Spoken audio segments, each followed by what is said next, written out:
దేవునితో మనం గడుపుతూ ఉంటే, ఇప్పుడు దేవునితో దేవుడు ఏమై ఉన్నాడు? దహించు అగ్ని. ఆయనతో గడిపితే ఆ కట్టె మండుతుంది, మరొక కట్టె దానికి జత అయితే ఈ కట్టె కూడా దహించు అగ్ని అయినటువంటి దేవునితో మనం గడిపితే, మనం సహవాసం చేస్తే దైవజనులుగా మన సంఘంలో ఉన్నటువంటి బిడ్డల ఆ కట్టెలను కూడా మనం ఏం చేస్తాం? ఎలిగిస్తాం, మండిస్తూ ఉంటాం. దేవునికి స్తోత్రం. ఎందుకనంటే ఆయన మండుతున్నాడు. మండుతున్నటువంటి ఒక వ్యక్తి గద్దించినా కూడా లోబడతారు. మండుతున్న ఒక వ్యక్తి గద్దించి మాట్లాడినా లోబడతారు, వింటారు. అమ్మో అని రొమ్ములు బాదుకుంటారు, గుండెలు బాదుకుంటారు, హృదయం సరి చేసుకుంటారు, వచ్చి బాప్తిజం తీసుకుంటారు. ఒకసారి ఆలోచన చేసుకుందాం. యోహాను దేవునితో గడిపాడండి, దేవునితో గడిపాడు, అందుకే మండాడు. యేసుక్రీస్తు వారి సేవా జీవితం కూడా మనం తీసుకుంటే ఆయన కూడా రాత్రులు ఎవరితో గడిపేవాడంట? దేవునితో రాత్రులు గడిపి పగలో సేవ చేశాడు.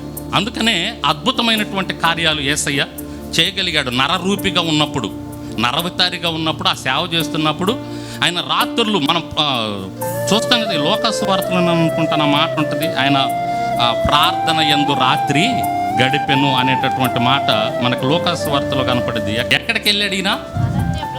యోహాను ఎక్కడికి వెళ్ళాడు చూడండి. అంటే మనకి ఏం కనపడుతుందంటే ఆ మాటలో వాళ్ళు దూరంగా ఉన్నారు, కొన్నిటికి దూరంగా ఉన్నారు, కొన్నిటిని దూరం పెట్టారు. అవి మనకు వద్దు, వెళ్ళిపోయి దేవునిలో గడిపారు. యోహాను అలా గడిపాడు, యేసుక్రీస్తు వారు కూడా అలా గడిపారు. అలాగే వాళ్ళు మండారు, అనేక మందిని మండించారు. దేవునికి స్తోత్రం. మనం కూడా అనేక మందిని మండించాలంటే ఈ పని, ఈ లక్షణం మనం కూడా కలిగి ఉండి ఎక్కువసేపు దేవునిలో మండుతూ ఉంటే ఎంత బాగుంటుంది కదా, ఎంత బాగుంటుంది. దేవుని స్వరాన్ని వినాలన్నా ఏమండి, మనం కూడా మన సంఘంలో మన సంఘ బిడ్డలకు మనం కొన్ని విషయాలు తెలియచేయాలి. వాళ్ళకు వచ్చేటటువంటి స్వప్నాలకో, దర్శనాలకో, వాళ్ళ శ్రమలకో దేవుని దగ్గర నుంచి స్వరం తీసుకొని మనం వాళ్ళకి చెప్పాలి. ఇదిగో ఇలా, ఇది పరిస్థితి, ఇది పరిస్థితి అని. ఆ చెప్పగలిగిన స్థాయి మనకు ఎప్పుడు వస్తుంది? ఎప్పుడు వస్తుంది? దేవునితో గడిపినప్పుడు వస్తుంది. దేవునితో గడపకుండా మన సంఘానికి మనం ఏం చెప్పగలం? మన సంఘాన్ని మనం ఏం ఉజ్జీవింపజేయగలం? మన సంఘానికి మనం దిశానిర్దేశకం ఏమి ఇవ్వగలం?